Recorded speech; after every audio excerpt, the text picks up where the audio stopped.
বন্ধুগণ, আজকে দেখব কিভাবে একটি কলা দিয়ে একটি সুস্বাদু ডেজার্ট তৈরি করা যায়। প্রথমে নিতে হবে 3টি ডিম। ডিমের কুসুমগুলো আলাদা করে নিতে হবে। কুসুমগুলো ফেটিয়ে নেওয়ার পরে আমরা একটি কলা এভাবে স্লাইস করে কেটে নেব। তারপরে একটি বাটিতে এভাবে করে কলাগুলো দিয়ে তার উপরে ডিমের সাদা অংশ দিতে হবে। একটু বেক করার পরে এটা এভাবে রোল করে এক সাইডে সরিয়ে নিতে হবে। তারপরে দিতে হবে ডিমের সেই ফেটানো কুসুম এবং উপর থেকে কিছু তিল দিয়ে আবার এটা রোল করতে হবে।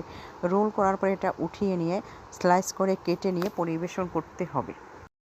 বন্ধুগণ, আজকে দেখব কিভাবে একটি কলা দিয়ে একটি সুস্বাদু ডেজার্ট তৈরি করা যায়। প্রথমে নিতে হবে 3টি ডিম। ডিমের কুসুমগুলো আলাদা করে নিতে হবে।